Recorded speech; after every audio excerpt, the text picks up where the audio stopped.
এটা breaking news কাক লৈ ৰাজ্যজুৰি ক্ৰীড়া প্ৰতিক্ৰিয়া অব্যাহত থকাৰ মাজতে এবাৰ শিৱসাগৰৰ বিধায়ক অখিল গগৈ দিছে পুনৰবাৰ হুংকাৰ।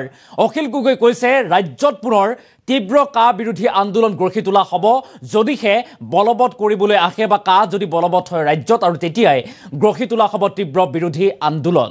আৰু সমান্তৰালভাৱে অখিল গগৈ কৈছে যে বিজেপি চৰকাৰে ৰাজ্যত কাৰ নামত জঘন্য সাম্প্ৰদায়িক ৰাজনীতি কৰিছে আৰু কি কৈছে আমি সবিস্তাৰে লৈ অহাৰ চেষ্টা কৰিম। আৰু বিধায়ক অখিল গগৈ হুংকাৰ যে কাক লৈ পুনৰবাৰ সৰব হৈছে অখিল গগৈ।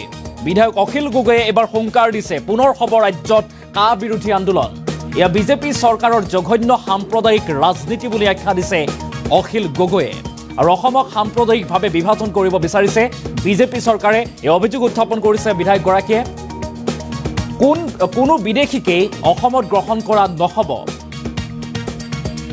কোনো বিদেশীকে গ্ৰহণ কৰা নহ'ব বুলি উল্লেখ কৰিছে। 1971 চনৰ পাছত অহা সকলো ধৰ্মীয় বিদেশীক খেদিব লাগে, সকলো ধৰ্মীয় বিদেশীক খেদিব লাগে বুলি উল্লেখ কৰিছে। বিদেশীয়ে ধৰ্মৰ নামত বিদেশীৰ বাছ বিচাৰ নহ'ব বুলিও মন্তব্য বিধায়কগৰাকীৰ। কা বলবৎ হ'লে তীব্ৰ আন্দোলন হ'ব বুলিও হুংকাৰ দিছে এতিয়া বিধায়ক অখিল গগৈয়ে। আৰু কাক লৈ পুনৰবাৰ এনেদৰে এতিয়া সৰব হৈছে বিধায়ক অখিল গগৈ। আজিৰ দিনটোত যেহেতু কাক লৈ মুখ্যমন্ত্ৰী ডক্টৰ হিমন্ত বিশ্ব শৰ্মায়ো মন্তব্য কৰিছিল আৰু তাৰ পাছতেই যি সৰব প্ৰতিক্ৰিয়াৰ সৃষ্টি হৈছে বিধায়ক অখিল গগৈয়ে এবাৰ পুনৰবাৰ হুংকাৰ দিছে যে কৈছে অসমক সাম্প্ৰদায়িকভাৱে বিভাজন কৰিব বিচাৰিছে আৰু বিজেপি চৰকাৰৰ এয়া জঘন্য সাম্প্ৰদায়িক ৰাজনীতি।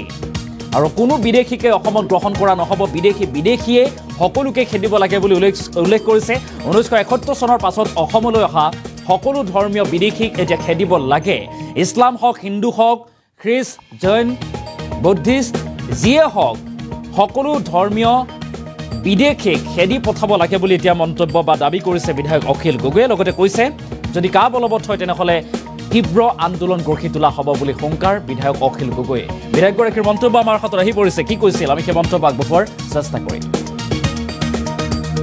এইটো হ'ল বিজেপি চৰকাৰৰ সাম্প্ৰদায়িকভাৱে অসমক বিভাজন কৰাৰ কাৰণে কৰা আটাইতকৈ জঘন্য ৰাজনীতি।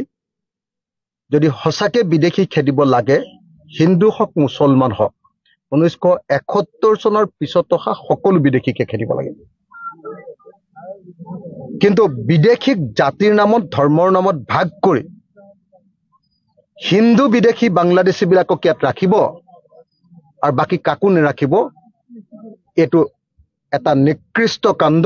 আমি 1971 চনৰ পাছত অহা সকলো হিন্দু, মুছলমান, খ্ৰীষ্টান, জৈন, বৌদ্ধ, শিখ সকলো বিদেশী আৰু অকল বাংলাদেশ বা আফগানিস্তানৰ পৰা অহা বিদেশীয়ে নহয়, অন্য পৃথিৱীৰ যদি কোনোবা কোণাৰ পৰা অহা বিদেশীও আছে সকলোকে 2071 চনৰ 24 মাৰ্চৰ পাছত 25 মাৰ্চৰ দিনটোৰ পৰা অহা সকলো বিদেশীকে বহিষ্কাৰ কৰিবৰ কাৰণে চৰকাৰক দাবী জনাইছো। আৰু কোনোপধ্যে অসমত কা বলবৎ নকৰিবৰ কাৰণে কেন্দ্ৰীয় চৰকাৰ আৰু ৰাজ্য চৰকাৰক সকীয়াই দিছো। আৰু যদি কা বলবৎ কৰে চাব কেইদিনমানৰ পাছত আকৌ প্ৰবল প্ৰতিবাদ হ'ব আৰু অসমৰ মানুহে কা বলবৎ কৰাৰ কাৰণে বিদেশীক অসমত জাপি দিয়াৰ কাৰণে বিজেপিক অসমৰ ৰাজনীতিৰ পৰা চিৰকালৰ কাৰণে।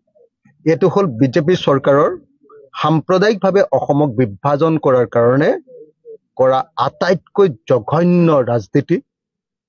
যদি সঁচাকে বিদেশী খেদিব লাগে, হিন্দু হওক মুছলমান হওক, 1971 চনৰ পিছত অহা সকলো বিদেশীকে খেদিব লাগে।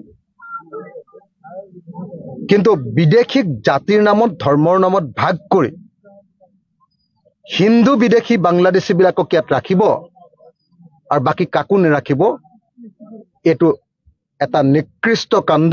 আমি 1971 চনৰ পাছত অহা সকলো হিন্দু, মুছলমান, খ্ৰীষ্টান, জৈন, বৌদ্ধ, শিখ সকলো বিদেশী আৰু অকল বাংলাদেশ বা আফগানিস্তানৰ পৰা অহা বিদেশীয়ে নহয়, অন্য পৃথিৱীৰ যদি কোনোবা কোণাৰ পৰা অহা বিদেশীও আছে সকলোকে 2071 চনৰ 24 মাৰ্চৰ পাছত 25 মাৰ্চৰ দিনটোৰ পৰা অহা সকলো বিদেশীকে বহিষ্কাৰ কৰিবৰ কাৰণে চৰকাৰক দাবী জনাইছো।